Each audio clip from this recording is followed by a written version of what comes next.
राम राम, नमस्कार, कृपया मेरा प्रणाम स्वीकार कीजिए। आप कभी कभी सोचते होंगे कि क्यों हमारे बड़े बुजुर्ग हमें रोज सुबह उठने के लिए कहते हैं। क्यों सारे वेद, शास्त्र, चरक संहिता, सुश्रुत संहिता भी प्रातः जल्दी उठने के लिए कहती है। इसलिए मैंने सोचा कि आज मैं आपको सुबह की महिमा बताऊं, सूर्य की महिमा बताऊं और सूर्य से जुड़े हुए कुछ विशेष रहस्य आपको बताऊं।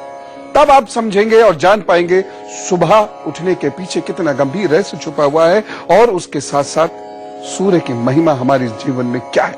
आज हम की महिमा बताऊं और सूर्य से जुड़े हुए कुछ विशेष रहस्य आपको बताऊं। तब आप समझेंगे और जान पाएंगे सुबह उठने के पीछे कितना गंभीर रहस्य छुपा हुआ है और उसके साथ साथ सूर्य की महिमा हमारे जीवन में क्या है। आज हम पता है क्या बात करने वाले हैं। तो सुबह के 2 घंटे आपके जीवन को बदल सकते हैं, न केवल शरीर को बल्कि संपूर्ण जीवन को। आपके दुर्भाग्य को भी सौभाग्य में परिणत कर सकते हैं, आपके मन को बदल सकते हैं, आप साधारण से विलक्षण बन सकते हैं और भयंकरतम रोगों से आप मुक्ति पा सकते हैं। इसीलिए आज हम कुछ खास बात करने जा रहे हैं। आज हम जानेंगे कि शास्त्रों में भी सुबह यानी प्रातः उठने पर जोर क्यों दिया जाता है, सूर्य को जल देने की क्रिया क्या है, कैसे सूर्य सौभाग्य की प्राप्ति कराता है, कैसे सूर्य जीवन बदल देता है, क्यों इतने लंबे समय से हम सूर्य की पूजा आराधना करते चले आ रहे हैं। साथ ही हम यह भी जानेंगे सूर्य पूजा का वास्तविक तरीका है क्या और सूर्य पूजा से हम ठीक कैसे हो जाते हैं, गंभीर असाध्य रोग कैसे ठीक हो जाते हैं। बहुत सारे लोग ये नहीं जानते पहर किसे कहते हैं, मुहूर्त किसे कहते हैं। बुजुर्ग कहते हैं ना, ब्रह्म मुहूर्त में उठो, उषा पान करो। ये उषा काल क्या है, ब्रह्म मुहूर्त क्या है, हम ये पहले जानते हैं। तो मैं सबसे पहले आपको समय की सबसे छोटी इकाई पहर के बारे में बताना चाहता हूं। ओम नमः शिवाय। पहर समय को मापने की एक इकाई है। कुल 8 पहर होते हैं, जिसमें 4 पहर दिन में और 4 पहर रात में होते हैं। रात का पहला पहर सूरज ढलते ही शुरू होता है और दिन का पहला पहर पौ फटते ही आरंभ होता है। क्योंकि मौसम के साथ साथ दिन और रात की लंबाई भी बदलती है, इसीलिए पहरों की लंबाई भी बदलती है। सदियों में रातें लंबी होने से उत्तर भारत में एक रात का पहर लगभग 3.5 घंटे और दिन का पहर लगभग 2.5 घंटे का होता था। गर्मियों में इसके विपरीत रात का पहर 2.5 घंटे का और दिन का पहर लगभग 3.5 घंटे का होता था। इक्विनॉक्स के दिनों में दिन और रात बराबर होते हैं और इनमें दिन और रात के पहर दोनों 3 घंटे के होते थे। दिन का पहला पहर सूर्योदय होते ही शुरू होता है और उसके बाद दूसरा पहर शुरू होता था, जिसे आज भी दोपहर कहते हैं। पहले शाम के पहर का परंपरागत नाम सेपेहेर हुआ करता था। फारसी भाषा में 3 को सेह कहते हैं, पर अब यह शब्द ज्यादा इस्तेमाल नहीं होता और इसकी जगह फारसी का शाम शब्द अधिक प्रचलित हो गया है।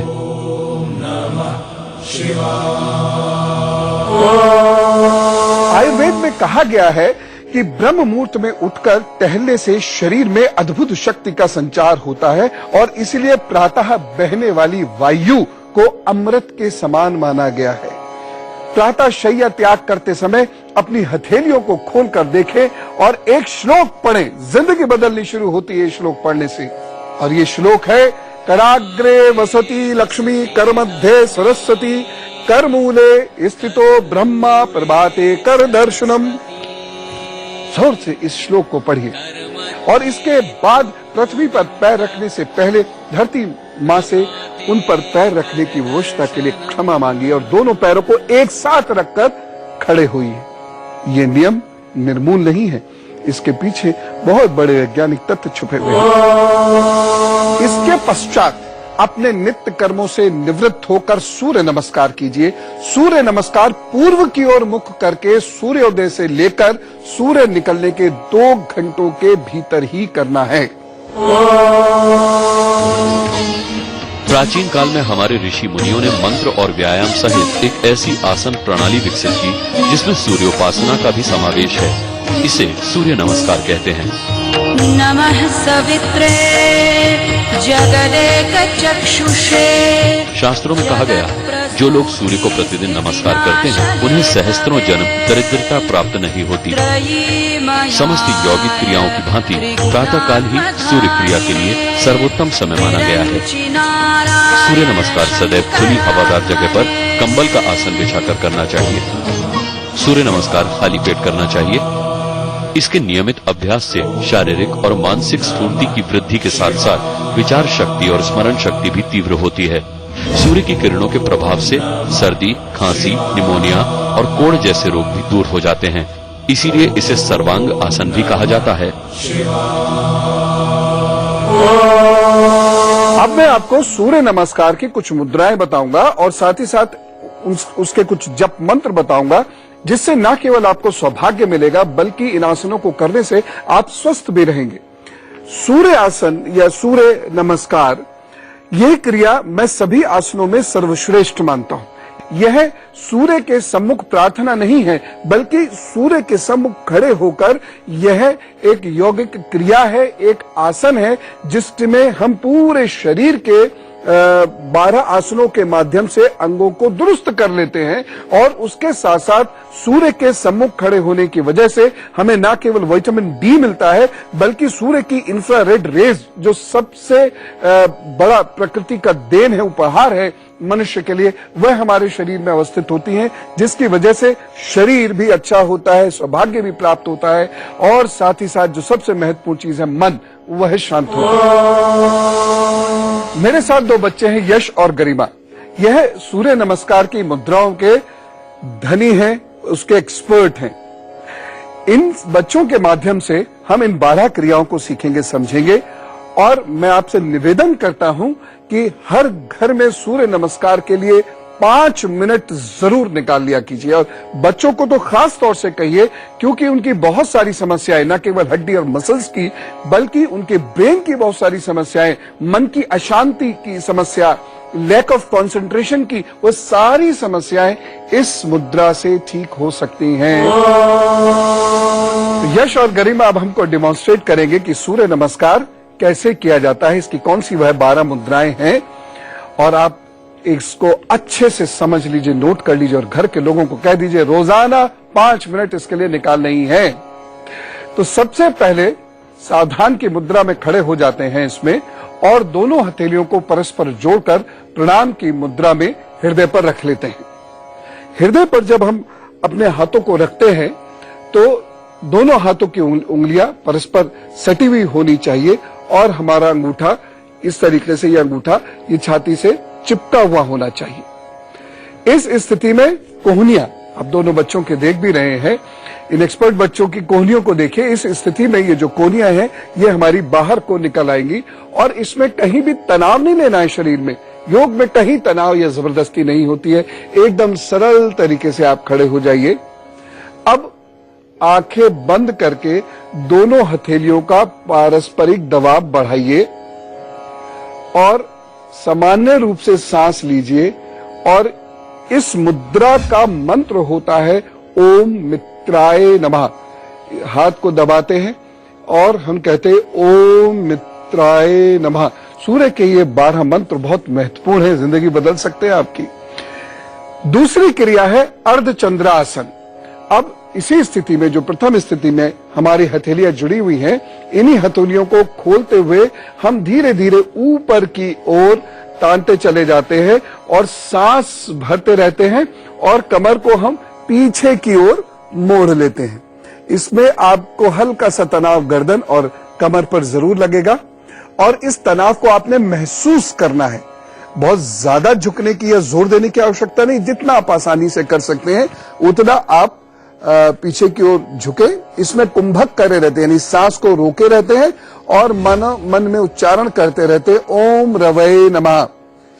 उसके बाद फिर करते हैं पदहस्तासन, यानी तीसरी स्थिति, जिसमें हम श्वास को निकालते रहते हैं और धीरे धीरे आगे की ओर झुकना शुरू करते हैं। दोनों बच्चे जिस तरीके से आगे की ओर सरलता से झुक रहे हैं, ऐसी सरलता सबको प्राप्त हो जाएगी, लेकिन थोड़ा अभ्यास करना पड़ेगा।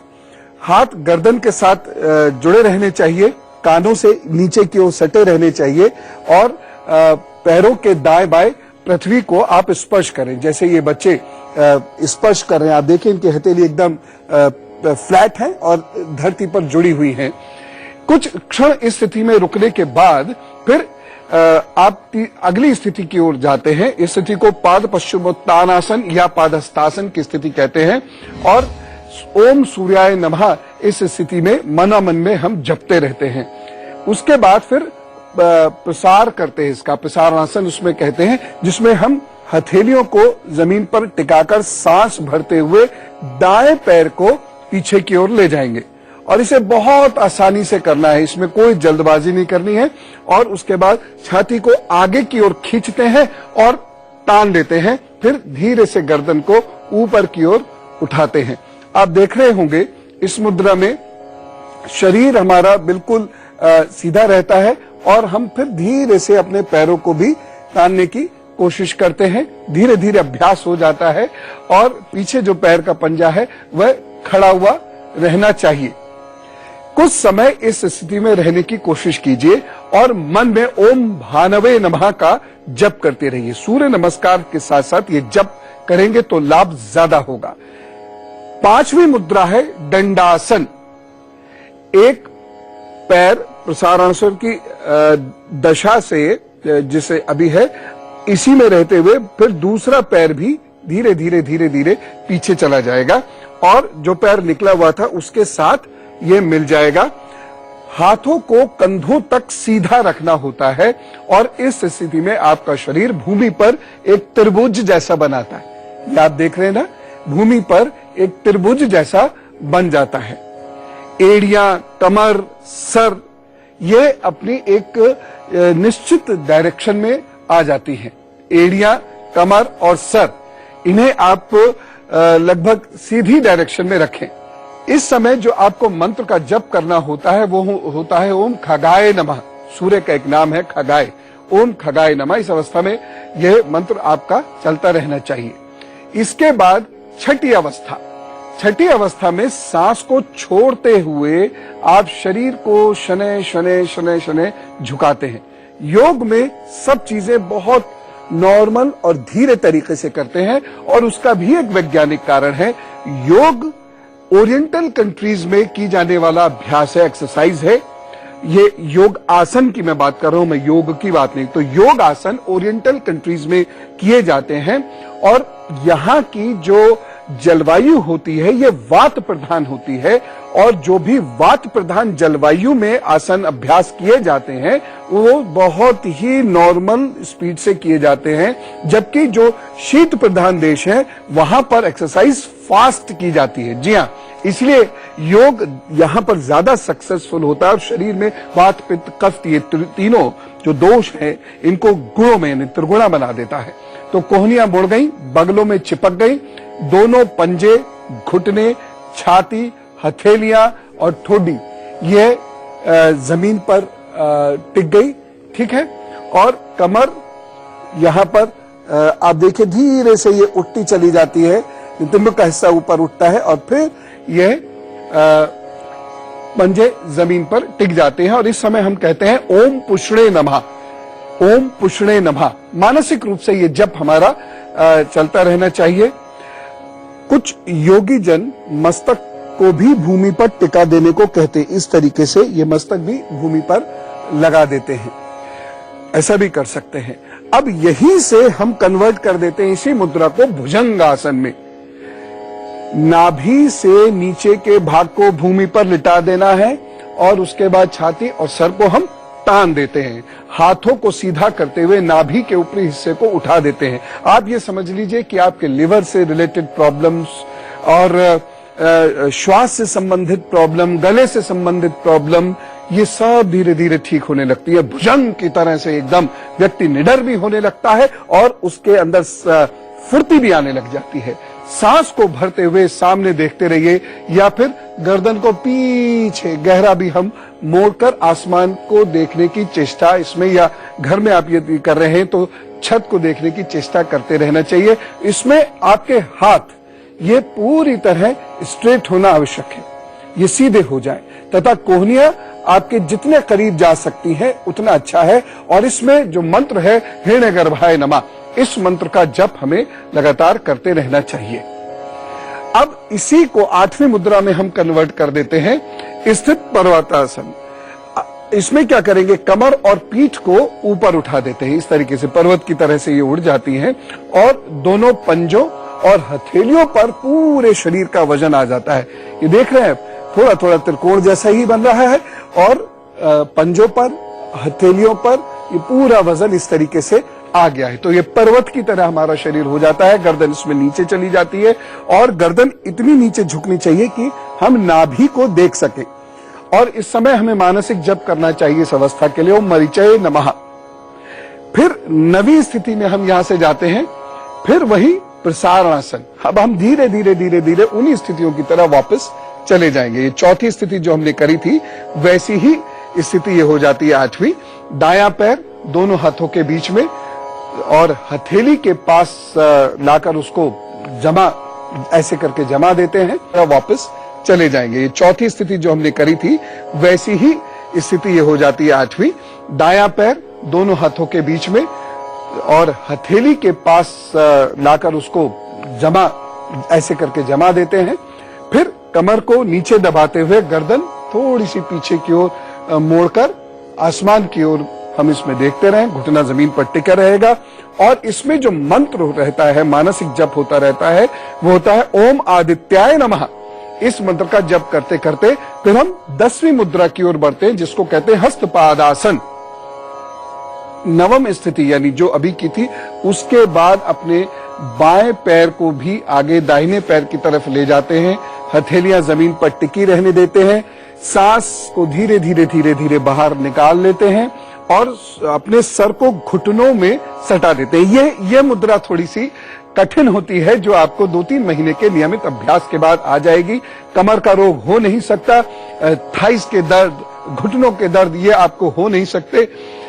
चाहे आपके खानदान में दुनिया को होते रहे, लेकिन आपको नहीं होंगे जो इस आसन को करते हैं। इसलिए बच्चों के लिए बहुत ही आवश्यक होता है सूर्य नमस्कार।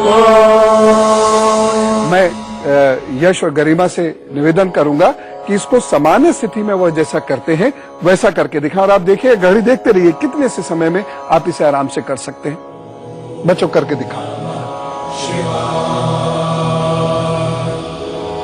ओम नमः शिवाय। ओम नमः शिवाय। ओम नमः शिवाय। ओम नमः शिवाय। ओम नमः शिवाय। ओम नमः शिवाय। ओम नमः शिवाय। ओम नमः शिवाय। ओम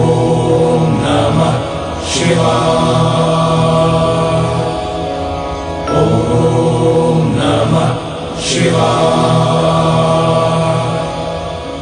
ओम नमः शिवाय। ओम नमः शिवाय। ओम नमः शिवाय। ओम नमः शिवाय। शुरू में 2.5 मिनट लगेगा, मान लीजिए 3 मिनट लगेगा। आपने यदि इसको 3 बार कर लिया इन मंत्रों का जप करते हुए, तो बहुत लगा कितना, 10 मिनट।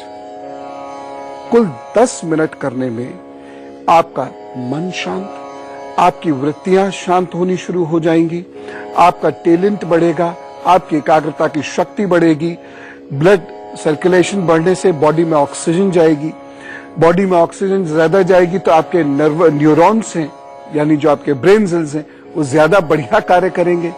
और उसके बाद धीरे धीरे धीरे धीरे आप देखिएगा आपकी गर्दन का हिस्सा, कंधों का हिस्सा, कमर का हिस्सा, थाइज, घुटने, पेट, लंग्स, क्या क्या ठीक नहीं हो जाता इन 12 मुद्राओं से। तो इस प्रकार आपने देखा सूर्य नमस्कार कैसे किया जाता है, लेकिन सूर्य नमस्कार के लाभ आदि को तो आपने समझ लिया, लेकिन सावधानी को समझना बहुत आवश्यक है। ये समझना बहुत जरूरी है कि जब हम सूर्य नमस्कार करें तो किन बातों का विशेष ध्यान रखें। जिन लोगों को शाइटिका की प्रॉब्लम है, स्लिप डिस्क की प्रॉब्लम है, स्पॉन्डिलाइटिस की प्रॉब्लम है, उन लोगों को सूर्य नमस्कार चिकित्सकीय निर्देशन के बिना नहीं करना चाहिए। साथ ही साथ जब महिलाएं मासिक धर्म और गर्भावस्था की अवस्था से गुजर रही हो, सूर्य नमस्कार करने से उस वक्त परहेज करें। उचित मार्गदर्शन और अभ्यास के बाद ही सूर्य नमस्कार करना चाहिए। लेकिन ये मैं पुनः कहना चाहूंगा, पूरी किस्मत बदल देता है सूर्य नमस्कार। तो आपकी बार जरा बाहर निकलिएगा जब घड़ी आपकी 5 बजा रही हो, और उस वक्त छत पर या किसी पार्क में खड़े होकर इस तरीके से हवा को लीजिएगा और अपने इष्ट को याद कीजिएगा और देखिएगा मात्र 10 सेकंड में आपकी मन स्थिति में परिवर्तन आने लगेगा। इसीलिए भारत के लोगों को वीर कहा जाता था, क्योंकि वे हर परिस्थिति में सम रह पाते थे, और हर परिस्थिति में सम वही रह सकता है जो सुबह उठकर ये अभ्यास करे, श्वास पर नियंत्रण करे। इतनी बारीकी से सोचते थे हमारे विद्वजन, इसीलिए हम उन पर नाज करते और कहते हैं भारत माता की जय।